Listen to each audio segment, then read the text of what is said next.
के Menon in the lead, Srijit Mukherji director हैं और सेट इन बंगाल।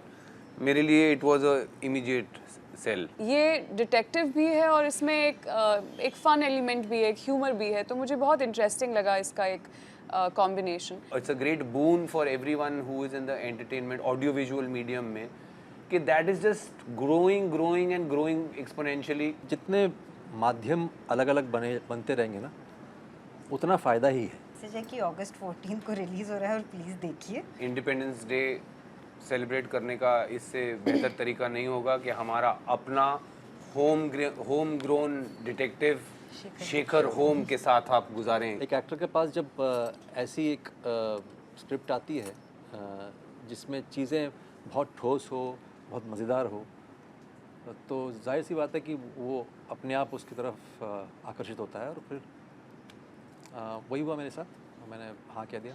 जॉनर अलग था, तो डिटेक्टिव सीरीज़ है, वो मैंने पहले कभी किया नहीं है।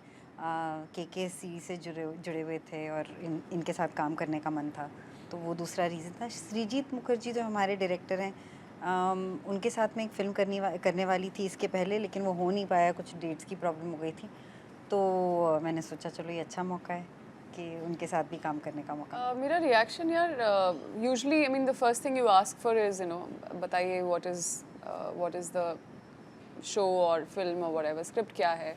आप ऑफ कोर्स अपने किरदार को देखते हैं कि so I think the one of the first things which I do look for is क्या ये कुछ नया है, क्या मैं ये पहले कर चुकी हूँ। So this was completely new as far as my other works are concern. सो वो एक बहुत ही प्रॉमिसिंग फैक्टर था मेरे लिए। एंड मुझे डिटेक्टिव जॉनरा बहुत पसंद है और ये डिटेक्टिव भी है और इसमें एक फन एलिमेंट भी है, एक ह्यूमर भी है, तो मुझे बहुत इंटरेस्टिंग लगा इसका एक combination. End of course team के साथ जो प्रोड्यूसर्स हैं बीबीसी एंड रोहन के साथ मैं पहले काम कर चुकी थी, तो एक कंफर्ट लेवल था। एंड वी हैड सम जब मुझे नाम मैंने पूछे कि भाई कौन से एक्टर्स हैं, सो एक के बाद एक there were such amazing actors who were a part of this project. तो ये सब चीज़ें मिला के यार आपको ज़्यादा सोचना नहीं पड़ता। You are up for and when you are going from एक दो प्रोजेक्ट के बीच में आपके पास थोड़ा वक्त होता है, कुछ ऐसा इंटरेस्टिंग आता है, तो आपको लगता है कि चलो कर लेते हैं यार, मज़ा आएगा। So it was something as simple as that for me actually. मुझे ऑफर हुई सीरीज़, बताया गया कि detective series inspired from the works of sir Arthur Conan Doyle, K Menon in the lead, Srijit Mukherji director हैं और सेट इन बंगाल। मेरे लिए it was a immediate sell. I was on board because एक तो कास्टिंग बहुत अच्छी हुई की थी उन्होंने। आई थिंक के just is perfect for this role. और फिर मुझे मौका मिल रहा था उनके साथ जुगलबंदी करने का, उनके साइड किक बनने का। So I was very excited because I have great respect for him as an actor, और मुझे लगा कि ये करने में मज़ा आएगा, we can make something out of it. So मेरे लिए शुरू से ही एक्साइटिंग था। जैसे के और आपने साथ में बहुत सारी मूवीज़ प्रीवियसली की है। जी, हमने कुछ फिल्में साथ की हैं, बट उनमें हम लोग इतना एक साथ नहीं थे। जैसे हनीमून ट्रैवल्स में इनका ट्रैक अलग था, मेरा ट्रैक अलग था। फिर एक और फिल्म हमने की थी जिसमें 4 कहानियाँ थी, उसमें इनका ट्रैक अलग था। नाम क्या था मैं भूल रहा हूँ। सिर्फ पिक्चर थी, उसमें इनका ट्रैक अलग था, मेरा ट्रैक अलग था। तो छुटपुट एक आधा सीन कभी साथ किया तो किया, बट नॉट लाइक दिस। इसमें हमें पूरा कहते हैं ना 2 बैट्समैन बन के पिच पे जाने का मौका मिला है। So really enjoyed it and I am sure audience will also see that. अब वो एक अजीब सा बंदा है जो अनप्रिडिक्टेबल है, जिसके बारे में आप उंगली नहीं रख सकते हो। आपको लगता है कि अच्छा ये ऐसा करेगा तो ऐसा नहीं करेगा, वो सारी चीज़ें हैं। बट वो सारी चीज़ें मुझे अंदर से लाना पड़ रहा था। वो that was the interesting part. मुझे लगता था कि ये सेम चीज़ जो है वो क्राफ्ट में कर सकता हूँ, बट उसमें मज़ा नहीं था। तो वो जिस जगह पे थे हम लोग और जिस स्पेस में थे, उसमें मुझे बहुत मज़ा आया ये किरदार को निभाने में। और संक्षिप्त में इतना ही कहूँगा, उसके अलावा उसका विश्लेषण करना मतलब वो बहुत लंबा हो जाएगा। भूत प्रेत आत्मा मैं बहुत बहुत डरपोक हूँ और मुझे भूतों से शायद इसलिए डरपोक हूँ क्योंकि मुझे भूतों विश्वास में है। विश्वास है, इसलिए हाँ that's enough for me. Just listening to that track I am scared. So हाँ, Would you ever do a horror film? I have done a horror show. Would you love to do? हाँ, कौन सा वाला? अधूरा. Oh, okay. हाँ, prime के लिए. But when you're working on a show, so you don't feel scared, as all of us know. उस समय you have to try and feel things that you normally feel. Yeah. लेकिन हाँ, so हाँ, मुझे भूतों में विश्वास है. Honestly, there's nothing much I can talk about Mumtaz के बारे में, क्योंकि मुझे भी ज़्यादा नहीं पता है उसके बारे में. I literally just went on the set, जो मेरे पास था उसके साथ you know मज़ा किया and yeah, and I think obviously क्योंकि ये डिटेक्टिव सीरीज़ है, हम जितना ज़्यादा किरदारों के बारे में रिवील करेंगे उतना आपका you know इंट्रीग कम होता जाएगा. So all I can say is जो दिख रहा है अभी तक उससे उसका कुछ उसके भी कुछ और एलिमेंट्स हैं जो आपको शो में दिखेंगे. So yeah, I hope you look forward to it. बिल्कुल बिल्कुल. मैं I am the foil to KK's character, to Shekhar's character, और ज़्यादातर मैं बस यही कर रहा हूँ, एग्जैस्परेटेड और एग्जैस्परेटेड और दूसरा क्या था, एक एग्जैस्परेटेड और दूसरा ऑड.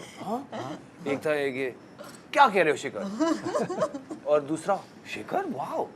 सो ज़्यादातर मैं यही कर रहा हूँ. बट कुछ बहुत अच्छे मोमेंट्स हैं हम दोनों के बीच में. और मेरा कैरेक्टर मैं यही बोलूँगा, मतलब थोड़ा सा एज सिंपलटन शुरू होता है, but finally he kind of comes into his own. You know पता लगता है that he is not as simple as he looks, के इसमें भी कुछ है. वैसे किसी का था कि डिटेक्टिव बनते हैं? हाँ, मैं फेज़ मेरा था पूरा डिटेक्टिव बनने का. पूरा डिटेक्टिव किट भी मेरे लिए ख़रीदा गया था. वो बात और है कि मेरे लिए डॉक्टर किट भी खरीदा गया था एक बार. शायद इसीलिए मैं एक्टर बना हूँ जहाँ पे सब किट्स खरीद के. सो डेफिनेटली एक मेरा फेज़ था.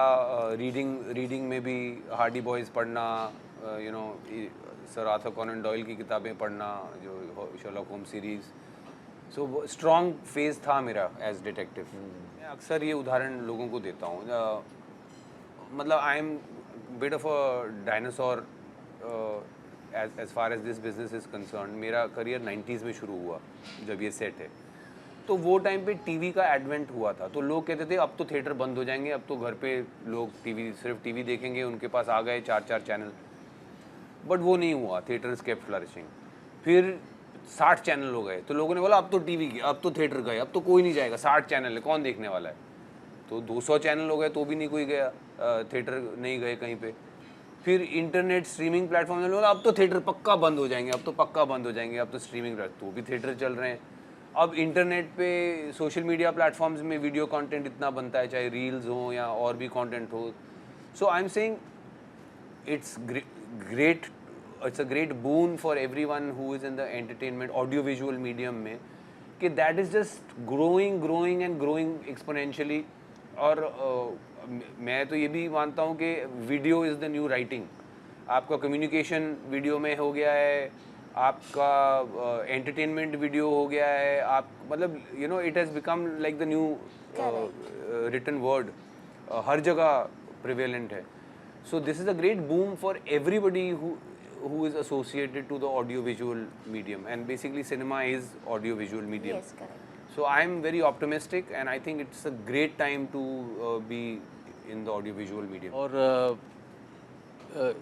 इतना ही है, जितने माध्यम अलग अलग बनते रहेंगे ना, उतना फ़ायदा ही है.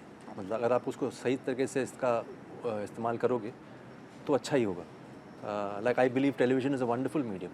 ये अलग बात है हम इसका थोड़ा गलत इस्तेमाल करते हैं. हर माध्यम का अपना अपना फ़ायदा है. और जितने माध्यम बनते जाएंगे, क्योंकि तादाद हमारे देश में जनसंख्या बहुत है, और एक्टर्स और क्रिएटिव लोगों की भी जनसंख्या बहुत है. तो ज़रूरी है कि माध्यम उतने बने ताकि हर जगह आपको कुछ अच्छा देखने को मिले. साथ ही बुरा भी देखने को मिलेगा, वो एक आता ही है हमेशा.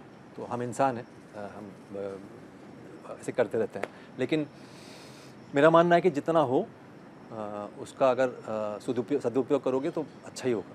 मैसेज है कि अगस्त 14 को रिलीज हो रहा है और प्लीज देखिए। हाँ यार, मैसेज बहुत सिंपल है, बस बन चुका है और it's gonna be out soon. तो I am sure there are lot of fans for detective stuff, so go and have party watching the show. Independence day celebrate करने का इससे बेहतर तरीका नहीं होगा कि हमारा अपना home grown detective Shekhar home के साथ आप गुजारें ये इंडिपेंडेंस डे।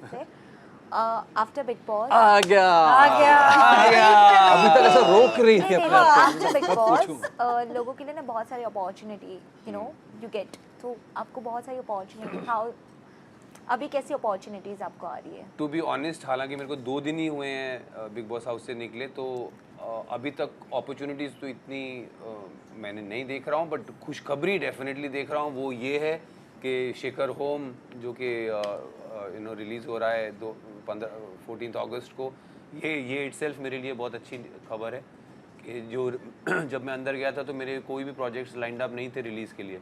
सो बाहर आते ही ये पाना कि Shekhar home is up for release itself is a great news for me. So I am very excited कि ऑडियंस ये देखेगी।